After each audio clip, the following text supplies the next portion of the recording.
Hi, my name's Dan, and I'm going to guide you through using GA4 to answer questions around user engagement and bounce rate in particular. Bounce rate in Google Analytics 3 is defined as sessions with only one page view, and it's been around for years. As a result, it's one of the most misunderstood and misused engagement metrics.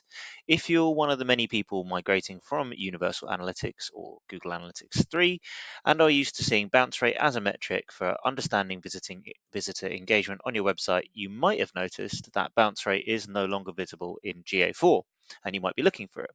You can explore the full reasons for this in my blog post, but in this video, I'll walk you through some of the effective replacements for bounce rate, how to find them and add them into your reports in GA4, and help you answer these questions around site engagement and website effectiveness.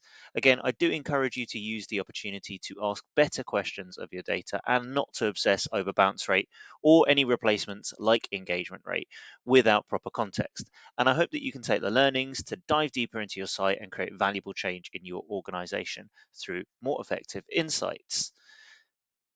To find out more about bounce rate and its replacements, we're going to be using the official GA4 demo account, which is really handy, and you can follow along and explore user engagement metrics yourself. And you can hopefully apply this knowledge to your own business websites and applications. To access the demo account, just head over to Google Analytics and you'll be able to select it from the drop down here that you see. One of the handy things that we'll be able to reference is for the GA property Google merchandise store. Google's helpfully put in both a GA4 property and a Universal Analytics property. So we'll just switch back to Universal Analytics quickly just to see where bounce rate used to live, and we'll be able to see that under behavior. If we head over under behavior, we can see bounce rate here, and this is what you probably were referencing and what you're looking for in GA4. If we head back over to Google Analytics 4 and pick the property for the Google Merchandise Center store, you'll now notice that on this homepage you can't see bounce rate, and because the reporting is different and the UI is different, you won't have access easily to this behavior tab. Equally, if we go into the reports here and we go underneath engagement and overview, the most similar report, again, you'll notice that it's not available. So this is where you'll be looking for bounce rate, and you won't be able to find it. The first engagement metric that we'll be presented with, however, right on the homepage is average engagement time. It's a new metric which gives us the average for active users. It's similar but not the same to average session duration in Universal Analytics. Notably, it's measured only for active users, so that's users with an engaged session, and that can be defined as someone with more than 2 page views. They have been on the site for more than 10 seconds, or they've completed a conversion event. So that's any event that you've marked as a converting action in GA4. And it's also different in the sense that it's measuring only the time that the website or application was in the foreground or in focus. This, in theory, should give us a much more representative or accurate view of how long and how much the user was engaging or finding value on our website than the older session duration metric. To find more detailed engagement metrics and the best but quite elusive alternative to bounce rate, we'll want to head over to the Explore tab, and we're going to want to create a new report. In this case, we're going to create a blank report.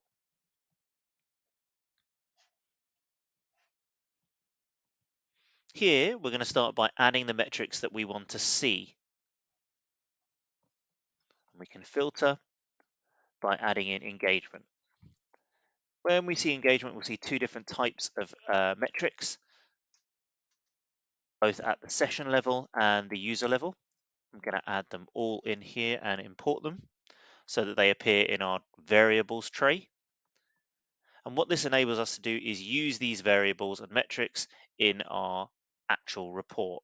So what we can do here is drag over any of these metrics into our report, and we'll drag them into the metrics, the values section. The metric that we're interested in today is going to be engagement rate. And you can consider this at a high level, something like a reverse bounce rate or an inverse bounce rate. So these are non-bounced users. It's important to note that the definition is not exactly the same, and how someone might be counted as a bounce in GA4 is not the same as how someone might be counted as an engaged user in Universal Analytics. If you'd like to read more about that, do read the blog post and the accompanying resources, and be aware that it's not a direct replacement. Once we've done this, we can also go ahead and add dimensions to make the report more useful. Some additional dimensions that we might want to add could be things like page path. So I'm going to go ahead and add page path and query string here.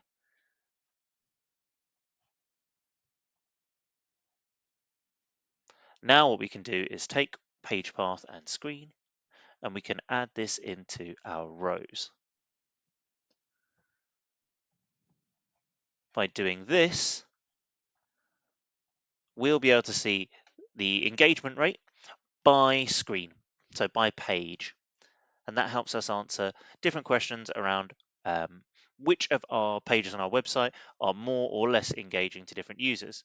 We can add different other dimensions over time. So what we might want to do is also add something like campaign. So we can find the first user campaign, for example, or the session campaign. I'll add session in here, remove this, and now add a new row so that we can see which of our campaigns are driving better engagement versus others, and make additional changes to improve that engagement if we deem it to be necessary.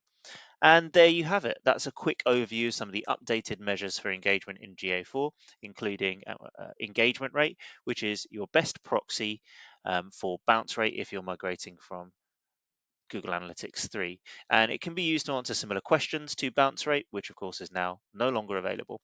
I do encourage you to explore the wealth of additional information now available in GA4 and use that opportunity to answer more important questions further down the funnel to drive valuable insight for your organization.